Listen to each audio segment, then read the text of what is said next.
और जो हम कॉम्पनसेटर चाह रहे हैं वो ये है, जैसा पहले था।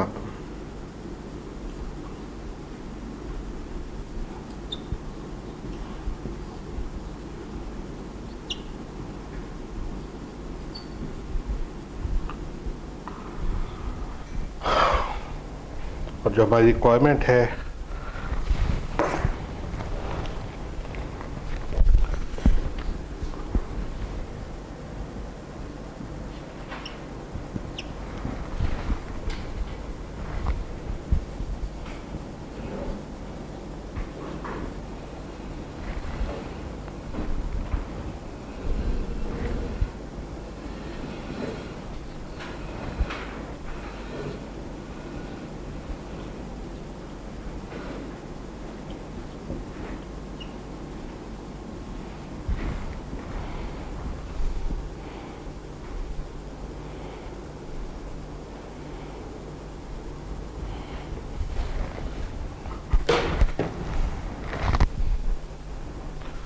ये, अब आपके पास प्रॉब्लम स्टेटमेंट है।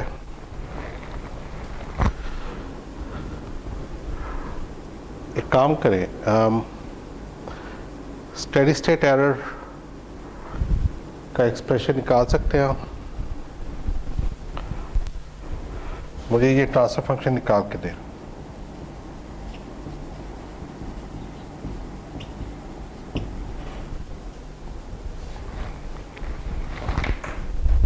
क्या होगा?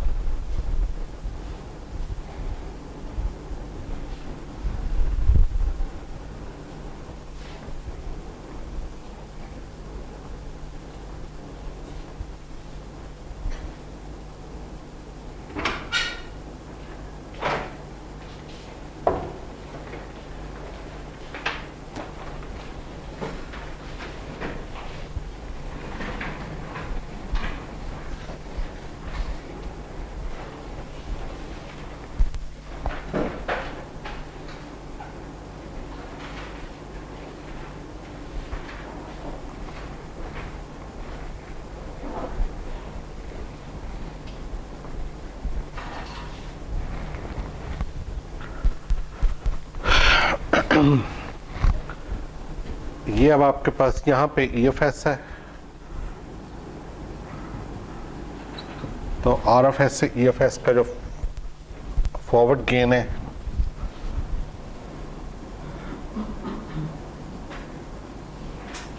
वो सिंपली 1 है, और जो लूप गेन है वो K DFS GFS है। ठीक है, और रैंप इनपुट का मतलब है कि ये 1/s² है। That would mean EFS is equal to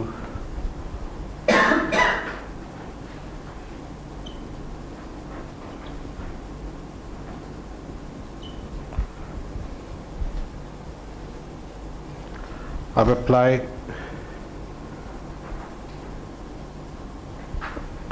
FBT to find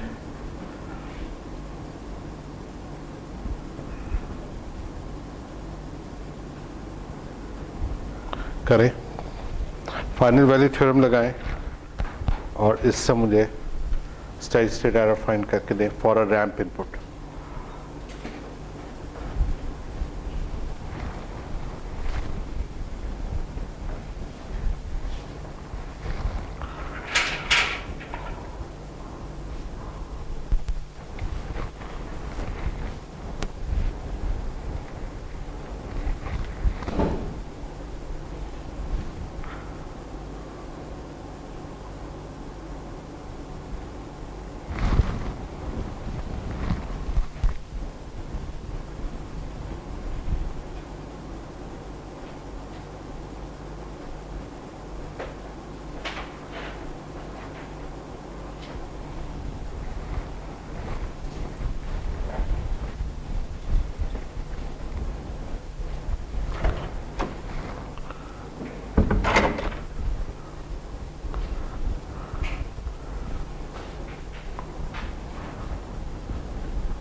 are of S को आप 1/s² भी लिख सकते हैं, और ई इंफिनिटी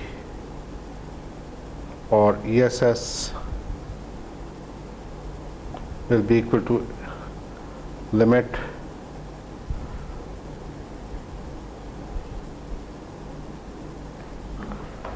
और 1/1 plus k d of s g of s into 1/s², फॉर्मूले का s यहाँ पे अप्लाई हो, ठीक है। तो ये s कैंसिल हो गया और मैंने यहाँ पे 1 plus k d of 0 g of 0 apply किया, तो मेरे पास स्टेडी स्टेट एरर आ गया 1/1 plus k d of 0 simply 1 होगा, क्योंकि यहाँ पे भी 0 पुट कर दूँ, यहाँ पे 0 पुट कर दूँ तो ये 1 हो जाएगा। और जी ऑफ एस क्या होगा, जी ऑफ एस अभी निकाल लेते हैं।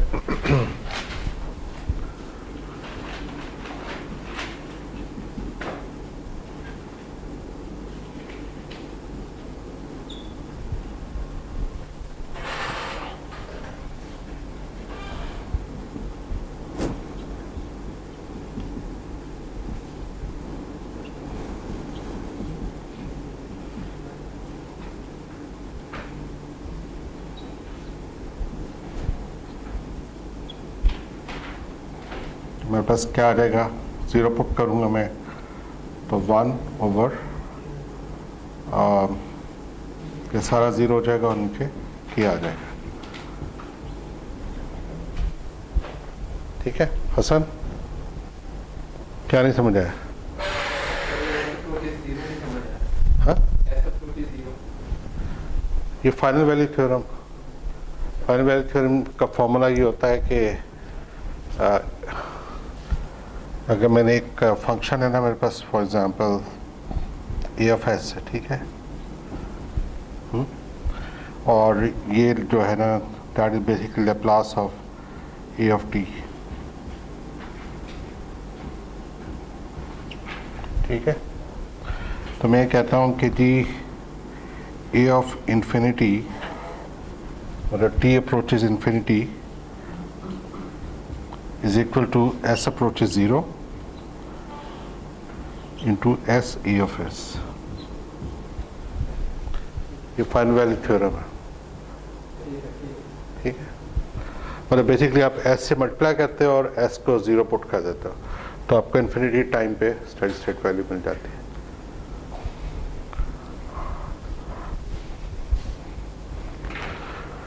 तो यहाँ से मेरे पास स्टेडी स्टेट एरर का फॉर्मूला आ गया 1/k, और मेरे पास जो स्पेसिफिकेशंस हैं वो ये दो हैं।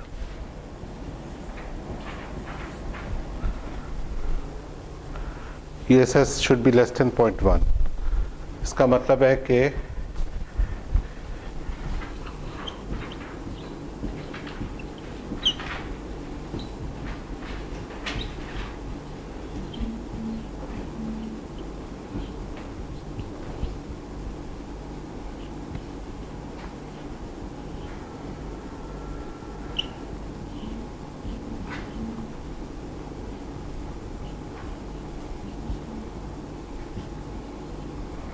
k should be greater than 10.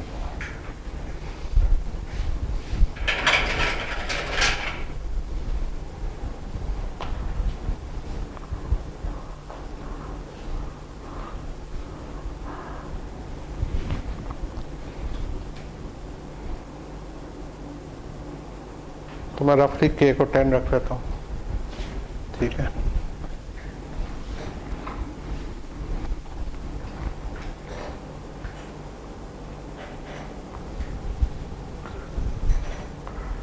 तो मेरा पहला मकसद हल हो जाएगा ESS से। दूसरा प्रॉब्लम MP है, MP should be less than 0.25, और 25%। अब क्वेश्चन है इसके इस पे जीटा क्या होना चाहिए। आपको पता है कि जो परसेंटेज ओवर शूट है उसका एक फॉर्मूला होता है जीटा के साथ। देखिए अपने पास नोट्स में कहीं बुक में, और मुझे बताएं क्या है। M P is equal to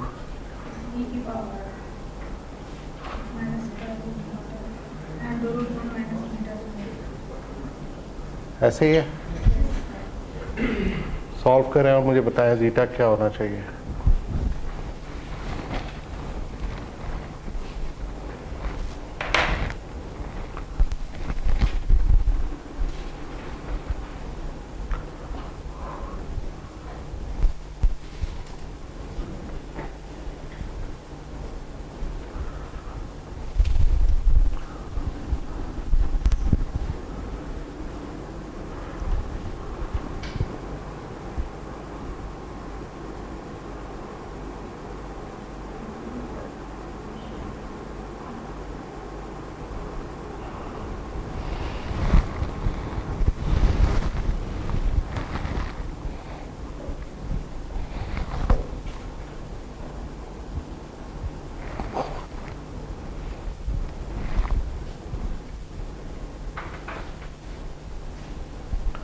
हाँ जी, किसी का निकला?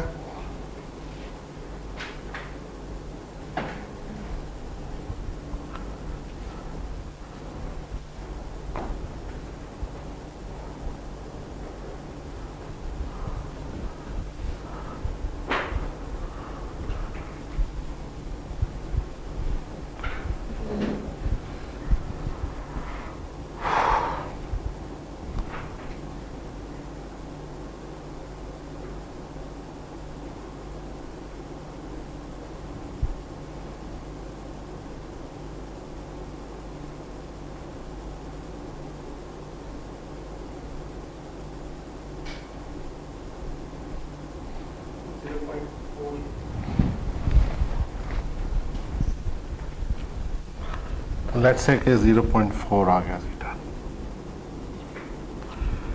अब मुझे ये पता है कि zeta is equal to phase margin over 100 for a second order system. तो P M is equal to 100 into zeta. तो फेज मार्जिन आ गया मेरे पास। जो रिक्वायर्ड फेज मार्जिन है, required phase margin is 40 degrees. ठीक है, अब एक काम करें, असल में फेज मार्जिन है कितना, इसका बोदे प्लॉट बनाए और उसको 10 से मल्टीप्लाई कर दीजिएगा ताकि के भी आ जाए आपके पास। ठीक है जी। तो बोदे प्लॉट ऑफ के जी एफ एस का बोदे प्लॉट बनाए, देखेंगे फेज मार्जिन है कितना, हमें इम्प्रूवमेंट चाहिए कितनी है।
तो जब s इज इक्वल टू 0 पे हमारे पास पोल होता है तो जो फेज है उसकी इक्वेशन 180 माइनस tan इनवर्स करके नहीं होती, ये सिंपली -90 होते, -90। -90 होता है उसका error। हाँ। अच्छा, अब यहाँ पे हमारे पास जो फेज मार्जिन आ रहा है वो हम क्रॉसओवर पे देखेंगे, ठीक है। क्रॉसओवर ना असल में थोड़ा सा डिफरेंट है यहाँ से, यहाँ पे इनएक्यूरेट है, तो यहाँ से हमारे पास जो फेज मार्जिन आ रहा है वो तकरीबन 45 डिग्री है, ठीक है। लेकिन जो बुक में लिखा हुआ है वो तकरीबन, बल्कि नहीं, एक काम करते हैं ना, हाँ ठीक है।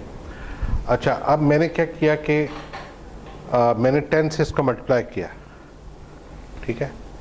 10 का 20 लॉग दें तो क्या आता है 20 dB। इसका मतलब है कि ये हर पॉइंट 20 ऊपर उठ जाएगा, ठीक है। तो ये 40 dB है, तो एक पॉइंट ये हो जाएगा, ये 0 जो dB था ये इधर आ जाएगा और ये -20 पे आ जाएगा। तो बेसिकली हमारा जो शेप है ना वो चेंज हो जाएगी, राइट। अब चेंज होने से क्या होगा कि ये पॉइंट आपका बदल जाएगा। जो जिस पॉइंट पे आप 0 dB क्रॉस करते हैं ना उसको गेन क्रॉसओवर फ्रीक्वेंसी कहते हैं। तो ये जो थी पुरानी गेन क्रॉसओवर फ्रीक्वेंसी थी,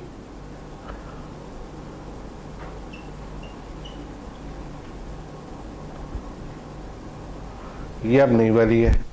इस पे अगर मैं नीचे आऊँ तो मेरा फेज मार्जिन काफ़ी कम हो गया, ठीक है। अब ये इतना एक्यूरेट नहीं आ रहा, लेकिन बुक में ये 22 डिग्रीज है, ठीक है।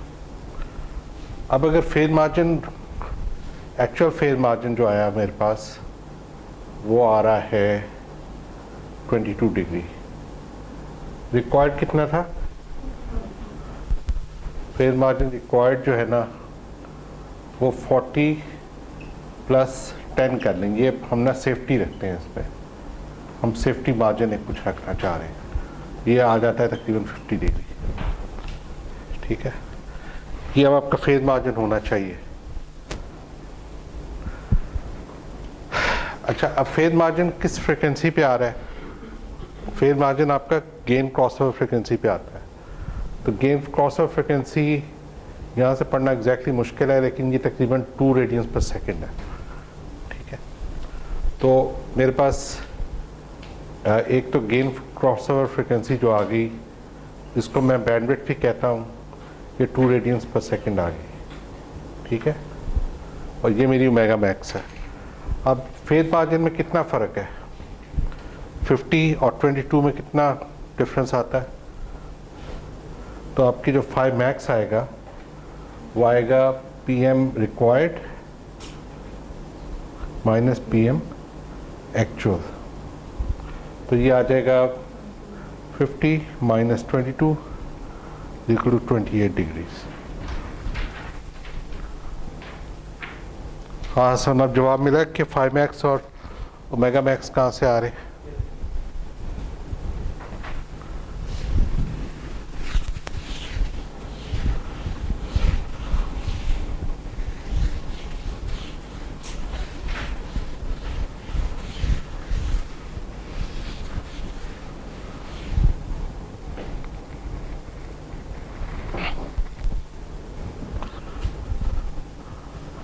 आगे अब आपका काम है, आपको ये पता है कि अल्फ़ा कैसे आता है। ये फॉर्मूला था, 1 प्लस है, ये माइनस है।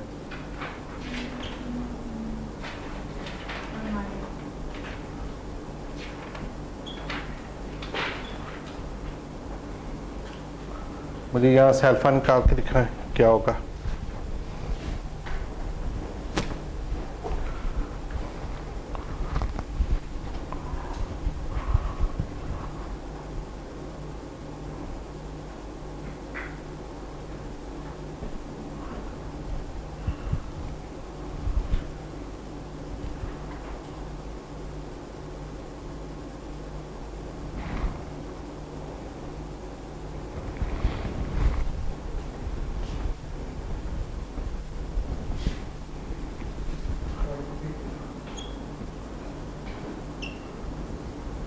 कितना? 0.3। ठीक है। और अब मुझे टी निकालना है, तो टी के लिए मुझे पता है कि T is equal to 1/√α into T. That would mean T is equal to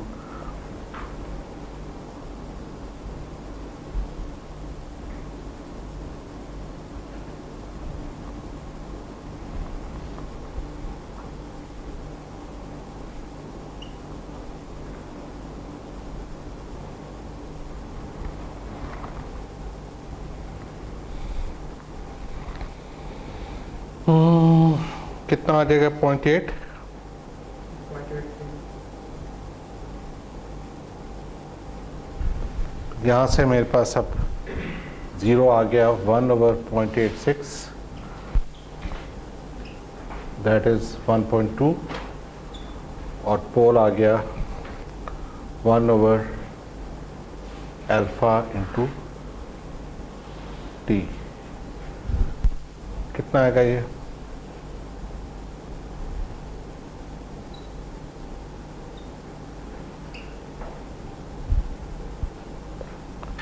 to आ रहा है।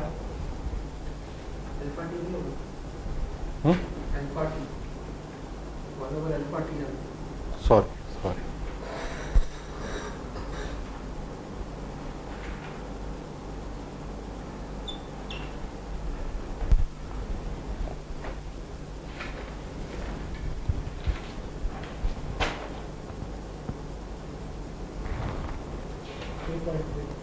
जी, 3.33। तो अब मेरे पास जो कंट्रोलर आ गया, कॉम्पेंसेटर आ गया, वो आएगा k into d of s, that will be equal to 10 into s plus, बल्कि उसी लैंग्वेज में लिखते हैं, t क्या आया था? 0.86,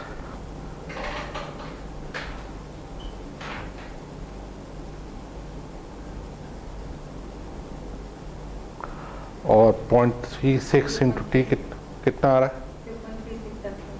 सॉरी 3.2। नहीं, यहाँ पे अब अल्फ़ा और टी मल्टीप्लाई होके 1 आएगा ना, तो टी आ रहा है मेरे पास 0.86, अल्फ़ा 0.36 है। कितना आ गया ये? 0.3। अप्रॉक्सीमेटली। ये मेरे पास टोटल मेरा कंट्रोलर आ गया।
ये पेज 3 और 5 के ऊपर आपको इसका पूरा डिज़ाइन प्रोसीजर दिया हुआ है लीड कंट्रोलर के लिए। इसको आप एक दफ़ा देख लीजिएगा।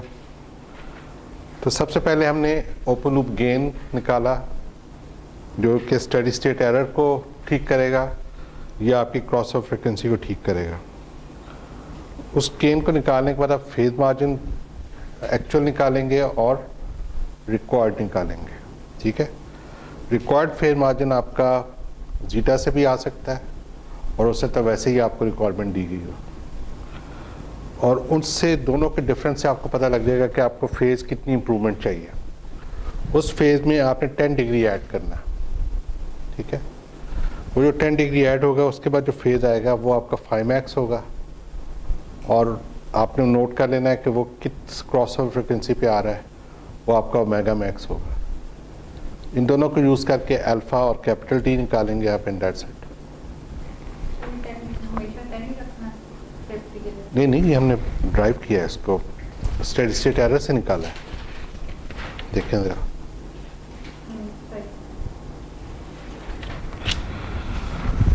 हम अगली एग्जांपल जो है 6.15 वो कर लेते हैं और उसके बाद फिर कंक्लूड करते हैं।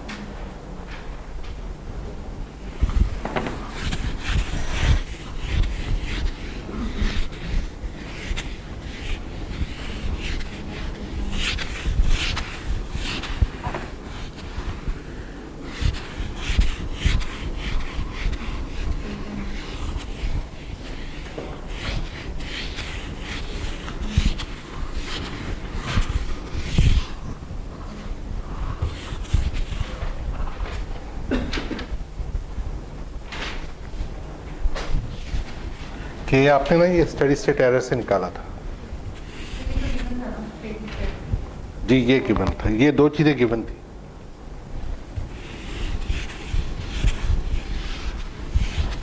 अब आप एक ना टेम्परेचर कंट्रोल सिस्टम है,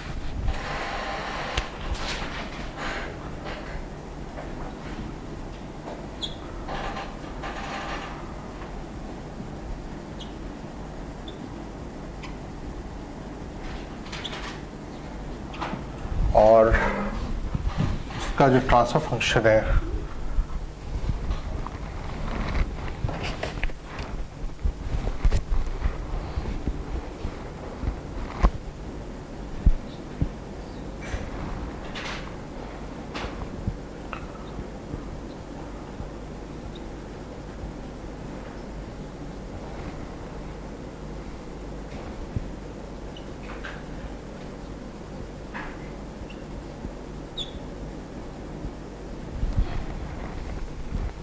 जी, ये इसके 3 पोल्स हैं।